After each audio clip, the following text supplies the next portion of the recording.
Graça e paz, queridos irmãos, que grande alegria estar com você aqui para juntos meditarmos em mais um tema importantíssimo para que venhamos ser verdadeiros discípulos de Cristo. Preciso que você saiba que tudo quanto nós vimos até agora trata-se, por enquanto, de uma base importante para o que virá a seguir. Teremos mais um vídeo que virá a concluir essa primeira fase do nosso curso, que eu diria que são as preliminares para que nós venhamos depois vir a aprender ensinamentos de Cristo que precisamos colocar em prática nas nossas vidas se realmente queremos ser seus discípulos, se queremos de fato seguir a Cristo como nosso único Senhor e Salvador. E é disso que precisamos ser verdadeiros e não hipócritas. Nós temos visto muita hipocrisia, temos visto muita falsidade num meio que se diz evangélico, mas que não está compreendendo o verdadeiro evangelho. E tudo quanto nós vimos até aqui, por enquanto, eu diria que talvez, com exceção do primeiro vídeo, onde nós vimos 7 questões concernentes ao discipulado, todo o restante dos vídeos até agora, e também contando já com o próximo vídeo, que será o 7º, e que irá fechar essa primeira fase preliminar do curso Discípulos de Cristo, tudo quanto nós vimos até agora tem por objetivo nos preparar para que venhamos obedecer a Cristo pela motivação correta. Porque se não for pela motivação correta, podemos acabar nos tornando pessoas cheias de si mesmas, pessoas arrogantes e até soberbas, e que estariam obedecendo a Jesus pela motivação errada. E a motivação correta é única e exclusivamente a glória de Deus. Então, com exceção do primeiro vídeo, tudo o que nós vimos até agora e mais o vídeo a seguir é concernente ao Evangelho. Nós já tivemos um vídeo aqui, uma meditação bíblica especificamente sobre o Evangelho. O Evangelho é a base do discipulado cristão. Então nós estamos agora ainda nesta base. Nós estamos considerando alguns aspectos do Evangelho, como por exemplo a fé, o arrependimento, a justificação. Agora nós estaremos vendo, por exemplo, a graça de Deus. Então, eu quero convidar você a, antes de tudo, orar aqui comigo para que o Espírito Santo de Deus nos dê o entendimento de tudo que nós vamos examinar aqui com base na palavra de Deus. Então, oremos.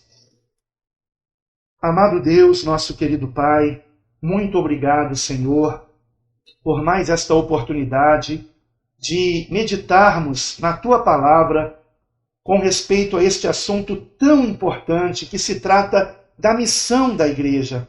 Pai querido, já vimos aqui que a missão da igreja não é apenas batizar, mas também discipular, fazer discípulos de todas as nações.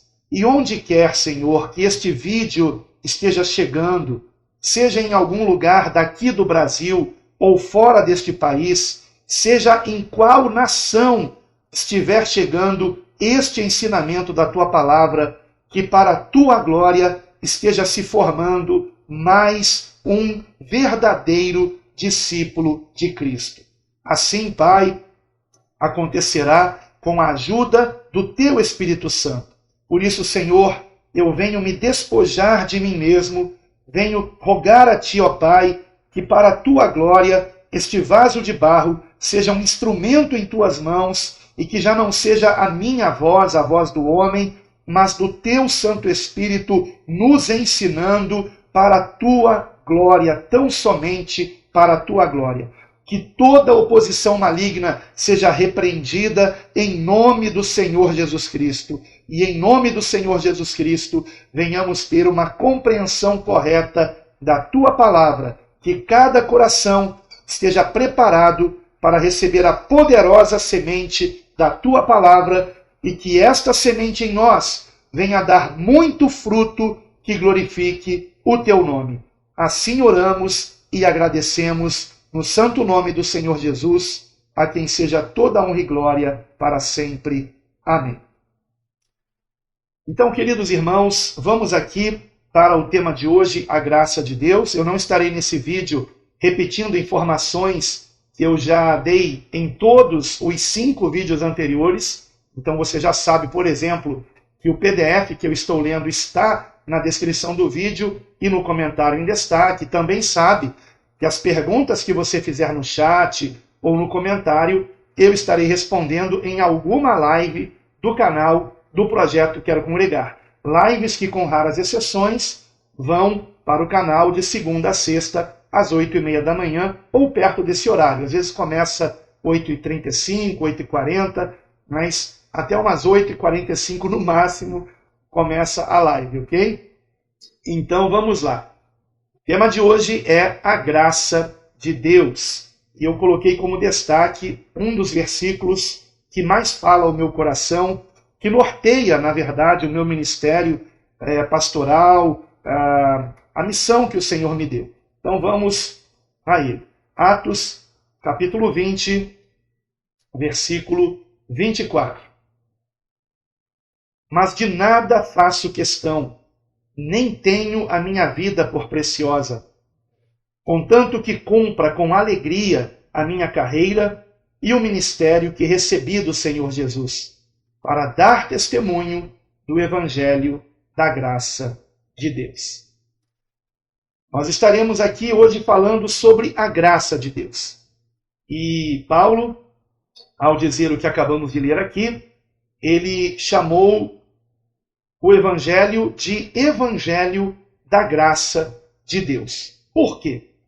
O primeiro ponto nos responde essa pergunta. Em primeiro lugar, a graça de Deus é o cerne do Evangelho.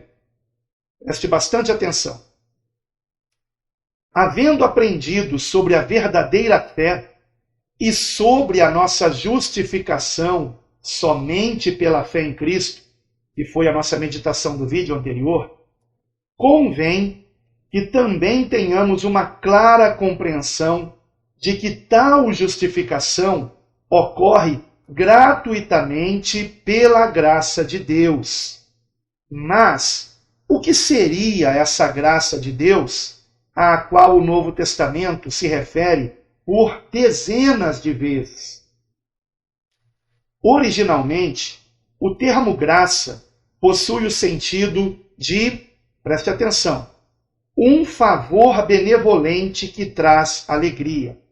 Este é o sentido do termo graça, originalmente na Bíblia, especialmente no Novo Testamento, o sentido de um favor benevolente que traz alegria. Podemos também acrescentar a ideia de um favor por alguém que não o merece.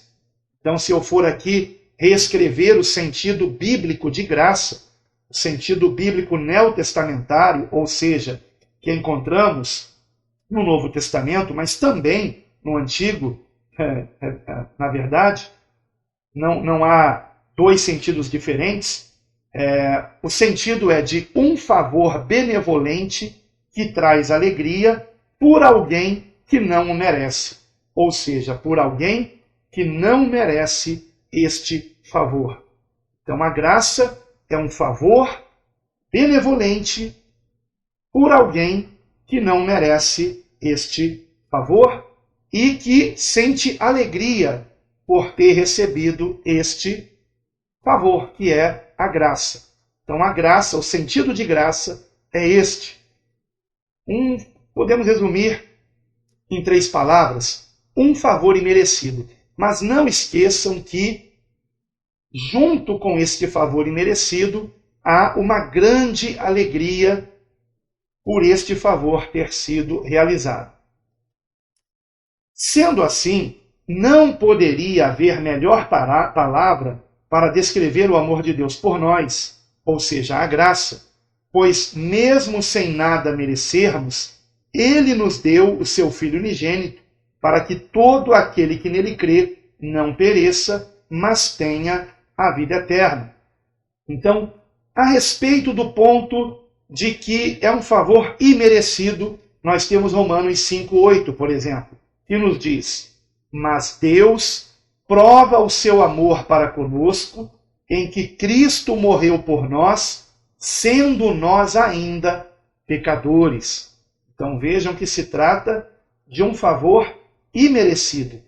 Nenhum ser humano merece Jesus. Nenhum de nós merece o que ele fez por nós. Mas Deus quis enviar o seu Filho ao mundo para que ele desse a sua vida por nós na cruz do Calvário, para a remissão dos nossos pecados, para que todo aquele que nele crê tenha a vida eterna. E quando compreendemos tamanha salvação, isso nos enche de alegria, bem como de amor pelo Senhor, tal como Pedro muito bem descreveu em sua primeira epístola. E agora eu vou ler 1 Pedro, capítulo 1, versículo 8. Ao qual, não o havendo visto, amais, ou seja, não tendo visto Jesus, nós o amamos. No qual, não o vendo agora, mas crendo, vos alegrais com gozo inefável e glorioso.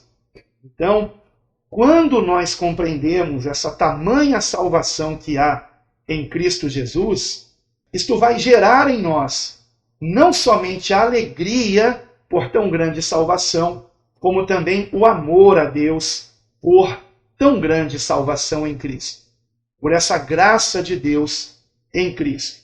Então, é desta alegria e deste amor que Pedro fala na sua primeira epístola, no capítulo 1, especificamente no versículo 8. Prosseguindo.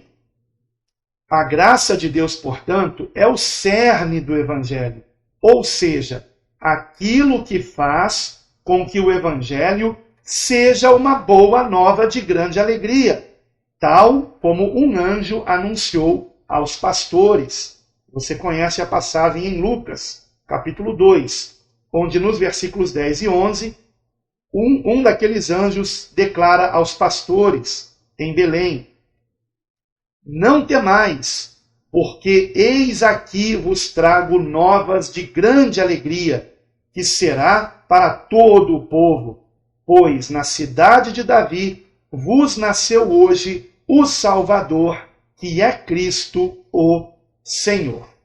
Lucas capítulo 2, versículos 10 e 11.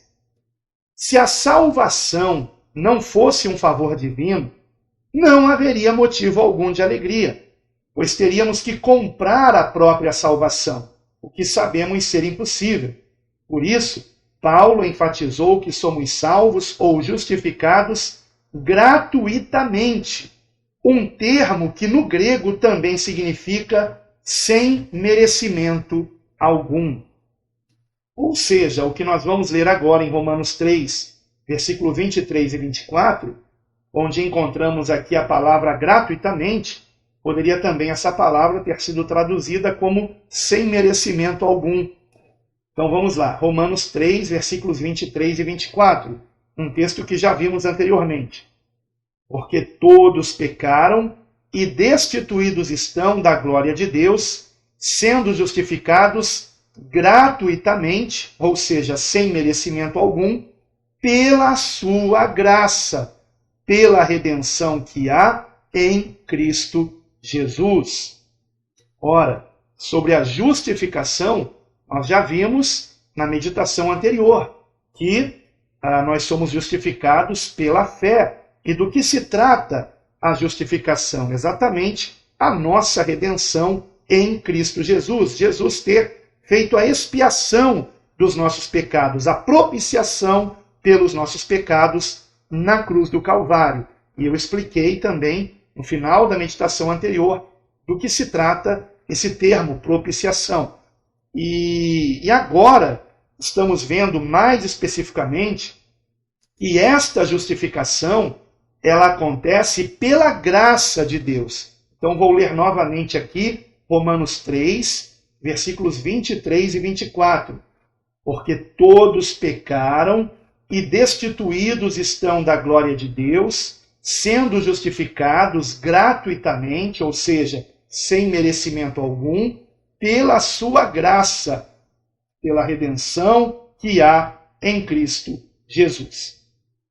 Ok? Então, é muito importante compreendermos isso, porque a graça de Deus é o cerne do Evangelho.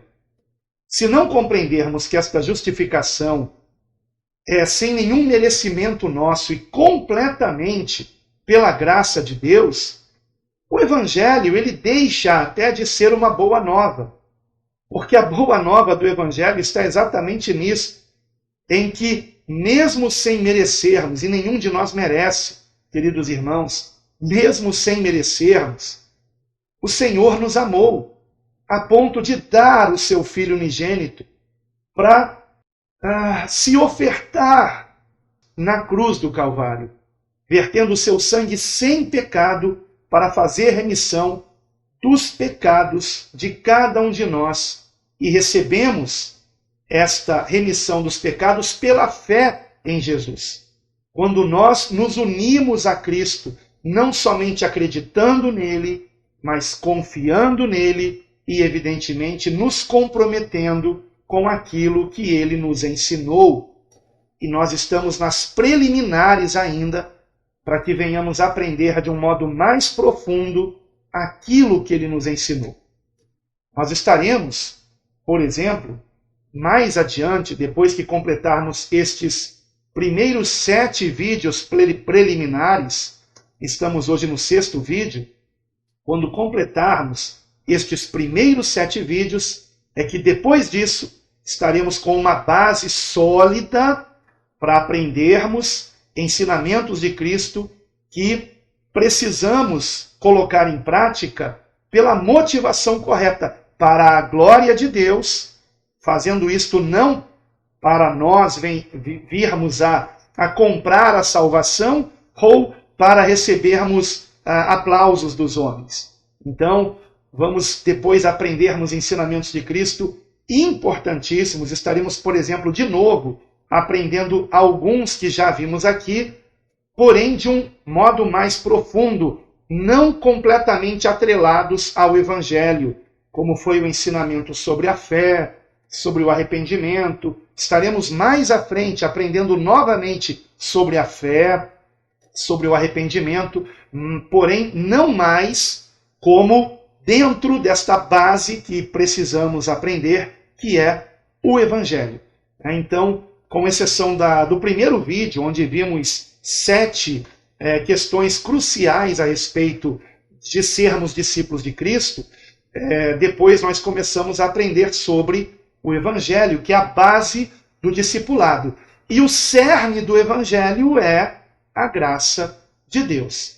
Então vamos agora aprendermos que, algo muito importante inclusive, que a graça de Deus, meus queridos irmãos, é simples. A graça de Deus é simples. Muitos concordam que o versículo que melhor resume a proclamação do Evangelho é João 3,16. Ora, sendo a graça de Deus o cerne do Evangelho, certamente podemos identificar o seu conceito inserido neste versículo. Então vamos a ele. Eu acho que você sabe de cor, não sabe? O que diz em João 3,16? Vamos então dizer juntos? Porque Deus amou o mundo de tal maneira que deu o seu Filho unigênito para que todo aquele que nele crê não pereça, mas tenha a vida eterna. Será que você consegue identificar, sem olhar no PDF, sem olhar no texto que acompanha esse vídeo, qual parte desse versículo é a graça de Deus? Eu vou repetir. Porque Deus amou o mundo de tal maneira que deu o seu Filho unigênito para que todo aquele que nele crê não pereça, mas tenha a vida eterna. Este é um versículo que temos que ter decorado, porque é um versículo que resume a proclamação do Evangelho. Neste versículo estão contidos os elementos do Evangelho, inclusive a graça de Deus. E onde é que está a graça de Deus neste versículo. Então vamos para o nosso texto. Deus ter nos dado o seu Filho unigênito tão somente por amor. Eis o significado mais simples e bíblico da graça de Deus. Então, onde está a graça de Deus aqui? Em João 3,16, no início do versículo. Deus amou o mundo de tal maneira que deu o seu Filho unigênito. Foi por amor, foi tão somente por amor que ele nos deu o seu Filho. Foi pura graça, não há nenhum merecimento nisto. Foi puro amor de Deus, ele nos ter dado o seu Filho para nos salvar. Sendo assim, não é algo difícil de ser entendido. Irmãos, não é difícil entender a graça de Deus, né? Porém, devemos tomar cuidado com os conceitos teológicos que criam diversos tipos de graça, tais como graça preveniente, graça operante, graça cooperativa, graça atual, graça habitual e graça irresistível.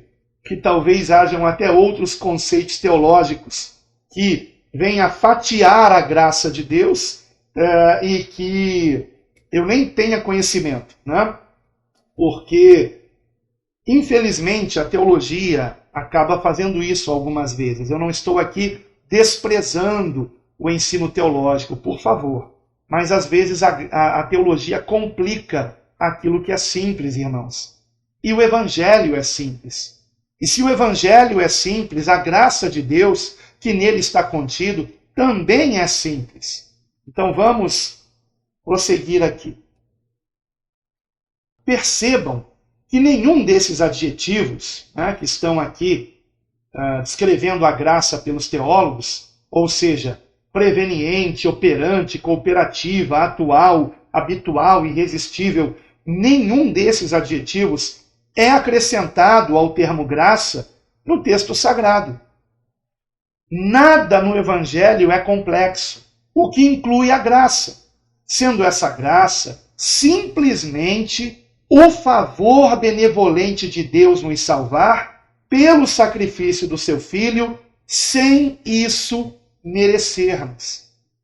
Esta é a graça de Deus. Simplesmente isto. O favor benevolente de Deus nos salvar pelo sacrifício do seu Filho, sem isso merecermos. Quando a graça de Deus é deturpada? Terceiro ponto aqui da nossa meditação de hoje sobre a graça de Deus. O que acontece quando a graça de Deus é deturpada? Escute, isso é muitíssimo importante. Muito pior do que certos teólogos terem definido a graça de Deus com adjetivos extrabíblicos é alguém deturpar o seu grandioso propósito divino. Vamos dar uma pausa aqui. É importante que ninguém pense que eu esteja chamando de hereges os teólogos que criaram esses conceitos. No meu entender, são conceitos desnecessários, complexos, que acabam prejudicando o entendimento da graça de Deus como algo simples. E de fato é mesmo simples, irmãos. Então eu diria que, em certo sentido, pelo menos um desses conceitos é um grande erro teológico, que é o conceito que eu chamo de graça irresistível. Mas eu não estou também com isso dizendo que quem acredita dessa forma seria um herege, mas acaba tal pessoa negando algumas advertências que a palavra de Deus faz e que nos mostra que a graça de Deus, ela não somente ela pode ser mal compreendida, como mesmo sendo bem compreendida, algumas pessoas podem vir a rejeitá-la, desprezá-la. E a palavra nos adverte que não venhamos fazer isso. Então, quando compreendemos a grande bênção que é a graça de Deus em nossas vidas, nós devemos nos alegrar com ela. nós devemos ter, por meio desta graça, a consequência de amarmos ainda mais a Deus e de querermos obedecê-lo. E é o que nós vamos ver na nossa próxima meditação, no próximo vídeo deste curso, se assim o Senhor nos permitir, é claro. Então, repetindo aqui, muito pior do que certos teólogos terem definido a graça de Deus com adjetivos extrabíblicos é alguém deturpar o seu grandioso propósito divino. Embora tal deturpação esteja ocorrendo agora, mais do que em qualquer outra época, isso já acontece desde o tempo dos apóstolos. Vejamos, por exemplo, o que está escrito na Epístola de Judas, versículo 4. É uma epístola de um único capítulo, por isso não mencionamos o capítulo, apenas o versículo. Judas, versículo 4. Porque se introduziram alguns, que já antes estavam escritos para este mesmo juízo, homens ímpios, que convertem em dissolução a graça de Deus e negam a Deus, único dominador e Senhor nosso, Jesus Cristo. Então aqui, o autor da epístola está nos lembrando que temos que ficar atentos a falsos convertidos, que convertem em dissolução a graça de Deus. Agora, o que é essa palavra, que na Almeida Corrigida Fiel é traduzida como dissolução? O termo grego, traduzido acima como dissolução, aparece em outras versões brasileiras como lascívia, libertinagem, vida imoral ou pretexto para licenciosidade. Seja como for, o que o texto bíblico nos adverte é acerca de falsos convertidos, que pervertem o propósito da graça de Deus, como se o favor divino de nos justificar pela fé em Cristo fosse uma autorização para se viver na prática do pecado.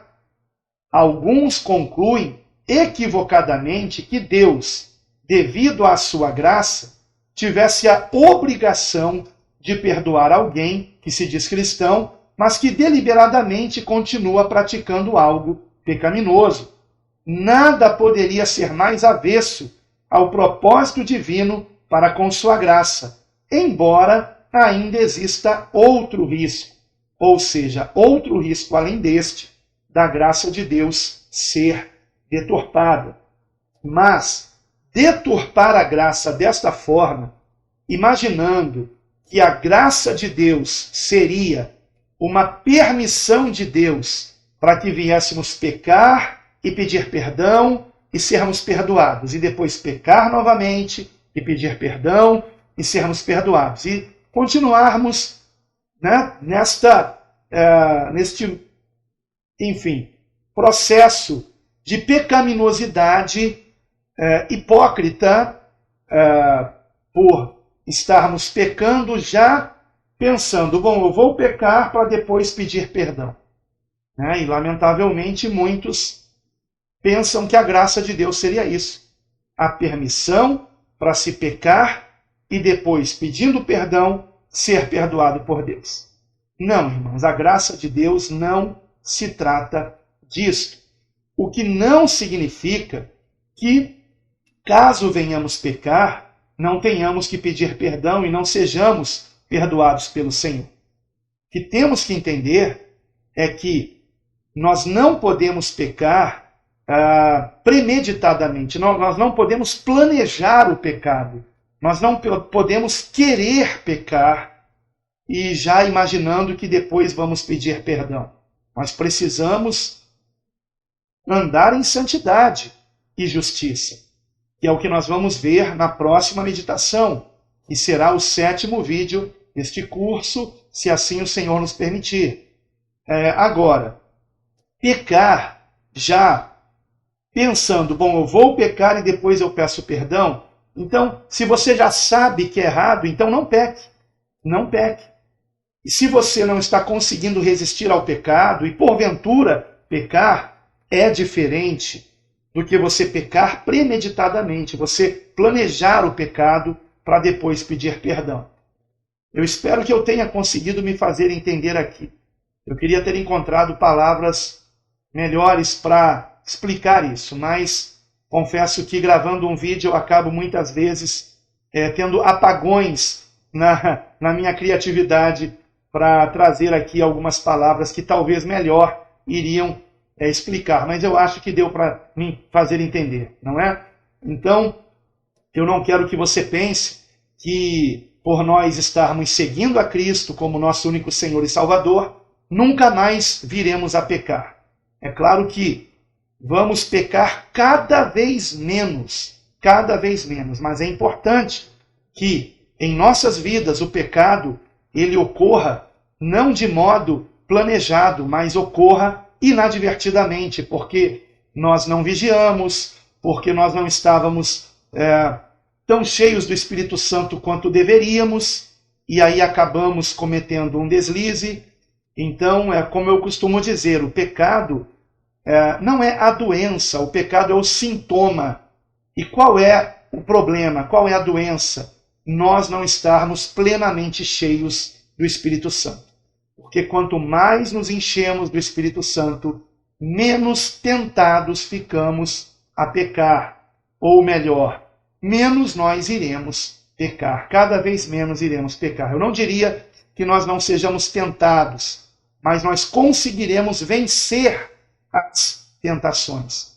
Então, me fazendo aqui entender melhor para que ninguém venha distorcer minhas palavras, ok?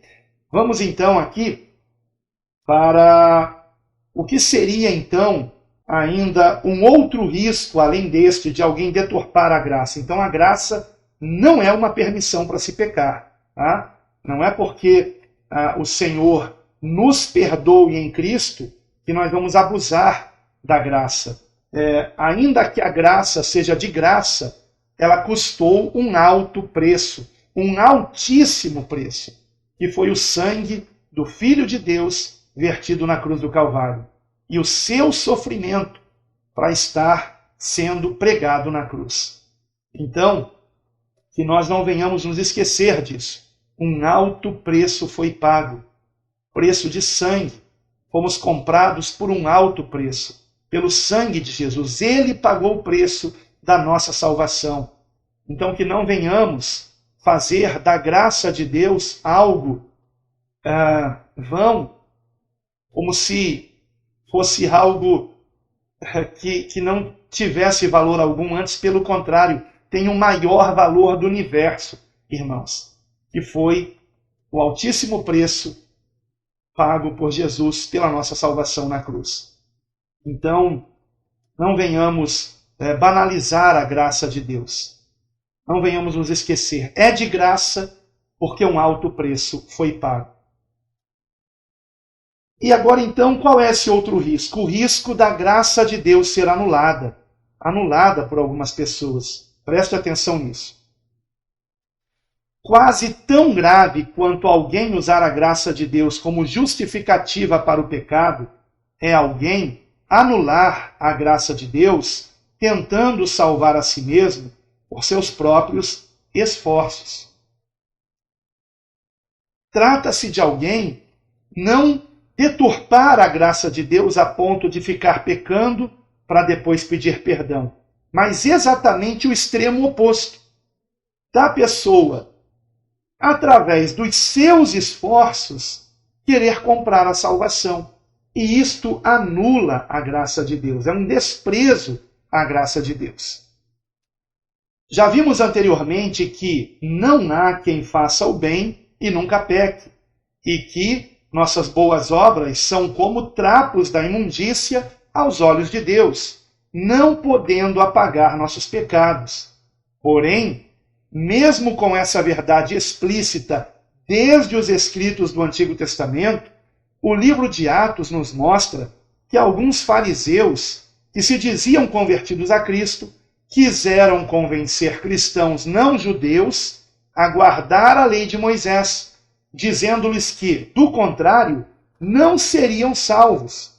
Encontramos esse relato no capítulo 15, onde o apóstolo Pedro sendo judeu, nos dá um veredito a respeito da salvação de todos, sejam estes judeus ou gentios. E foi justamente no versículo 11 deste capítulo 15 do livro de Atos. Mas cremos que seremos salvos pela graça do Senhor Jesus Cristo, como eles também. Eles quem? Os não-judeus, os gentios. Então, Pedro está dizendo, cremos que seremos salvos, nós, judeus, pela graça do Senhor Jesus Cristo, como eles também, ou seja, como nós, gentios. O apóstolo Paulo, escrevendo a esse respeito, deixou sérias advertências aos Gálatas, os quais estavam desprezando a graça e se deixando seduzir por cristãos judaizantes. Então Paulo escreveu a eles na Epístola aos Gálatas, no capítulo 2, versículo 21. Não aniquilo a graça de Deus, porque se a justiça provém da lei, segue-se que Cristo morreu em vão. Ou seja, Paulo está dizendo que se alguém está querendo ser justificado pela lei, e já vimos na meditação anterior que a justificação vem apenas pela fé em Cristo, mas se alguém quer ser justificado pela lei de Moisés, então esta pessoa está aniquilando a graça de Deus, anulando a graça de Deus em sua vida. E daí, ele vai dizer agora, no capítulo 5, versículo 4, separados estais de Cristo, vós, os que vos justificais pela lei, da graça tendes caído. Uau, isso é muito sério. Quando alguém despreza a graça de Deus que há em Cristo, e ela quer se justificar por guardar preceitos da lei, esta pessoa está aniquilando a graça de Deus e está separada de Cristo. Isto é algo muito sério, muito grave. Então, cuidado com aqueles que se dizem cristãos, mas que são daquela turma dos judaizantes, que querem inclusive guardar as festas judaicas, que veneram objetos judaicos, tais como menorá, shofar, kippá, etc. Cuidado com isso, irmãos, muito cuidado. Se afaste disso, fuja disto. Leia a Epístola de Paulo aos Gálatas, leia também a Epístola de Paulo aos Colossenses, porque estas epístolas vão fazer com que você esteja imunizado contra esta heresia. Cuidado com essa heresia, porque essa heresia anula a graça de Deus que há em Cristo Jesus. Se você não compreende muito bem isso, continue aqui conosco neste curso, Discípulos de Cristo, e você entenderá o que é ser um verdadeiro discípulo de Cristo. Eu não estou dizendo que então estamos autorizados a matar, a roubar, a adulterar, a nos prostituirmos, a desonrarmos pai e mãe. Não, não é nada disso, é claro que não.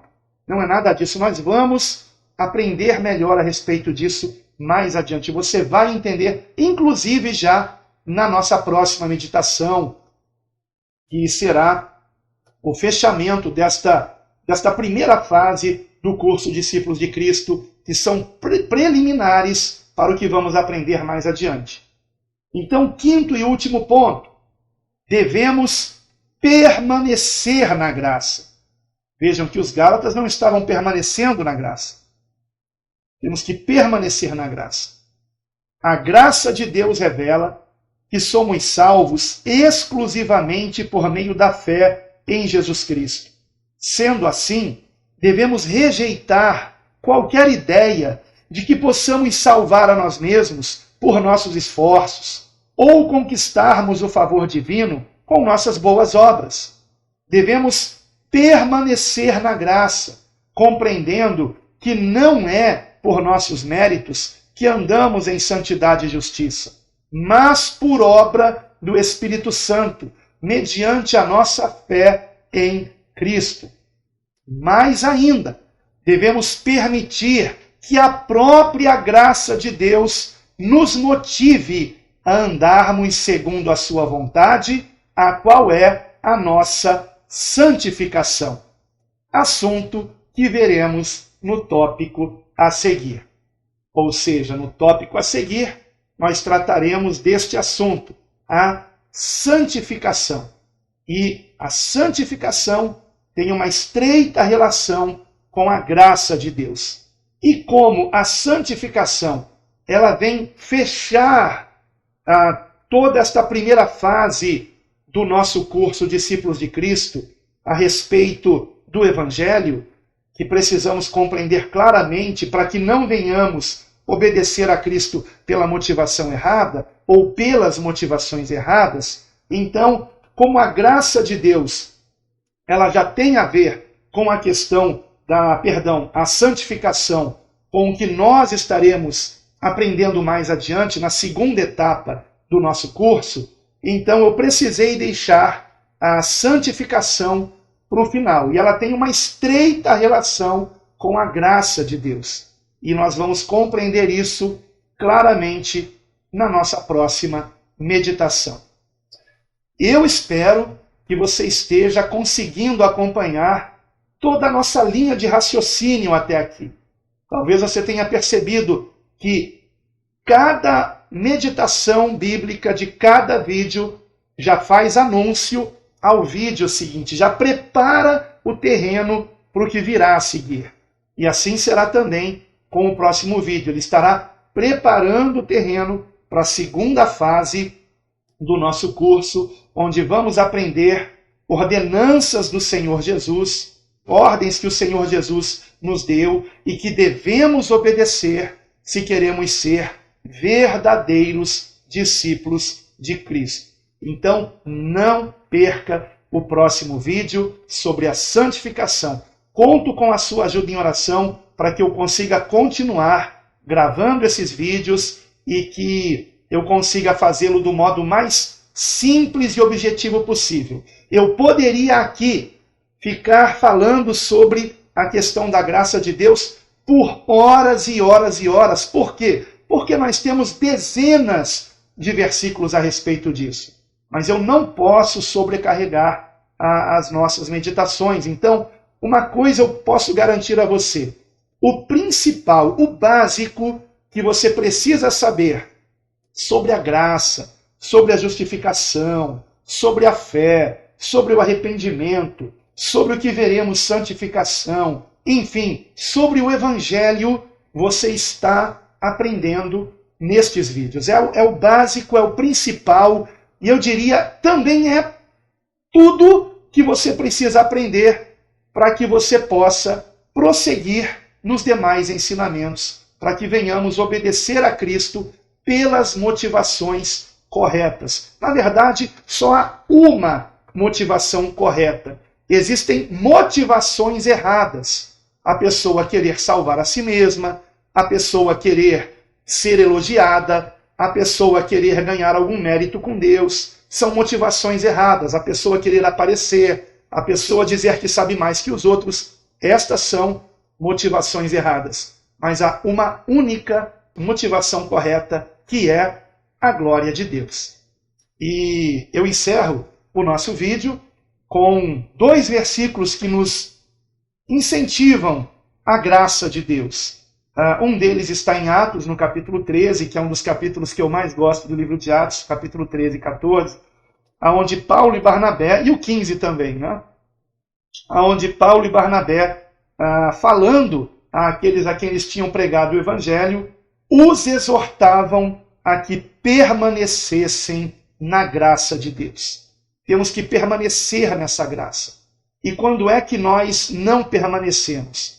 Quando deixamos de confiar na eficácia do sangue de Jesus para fazer a remissão dos nossos pecados, na justificação de Deus a nosso favor, que responde à nossa fé, nos declarando justos, não pelos nossos méritos, mas pelos méritos de Cristo na cruz do Calvário. Quando deixamos de confiar nesta verdade bíblica, então nós acabamos deixando de permanecer na graça e talvez até, se quisermos comprar a salvação com as nossas boas obras, com a nossa obediência, se acharmos que somos salvos pela nossa obediência, anulamos a graça de Deus. E pior, nós estamos separados de Cristo, como Paulo alertou aos Gálatas no capítulo 5, versículo 4. Que não venhamos nos separar de Cristo, irmãos. Que não venhamos deixar de confiar nele e unicamente nele para a nossa salvação. Nele está a nossa salvação. Somente na pessoa de Jesus Cristo. Nada mais nos resta. Nada mais nos resta senão a graça de Deus em Cristo. Que venhamos nos alegrar com essa graça. Que venhamos, por ela, sermos motivados a obedecer a Cristo. Que venhamos obedecer a Cristo por amor. Porque nós correspondemos ao amor que Ele tem por nós. Porque a lei, como diz em João capítulo 1, versículo 17, a lei foi dada por Moisés. A graça e a verdade vieram por Jesus Cristo. E a Deus, somente a Deus, toda glória. Amém.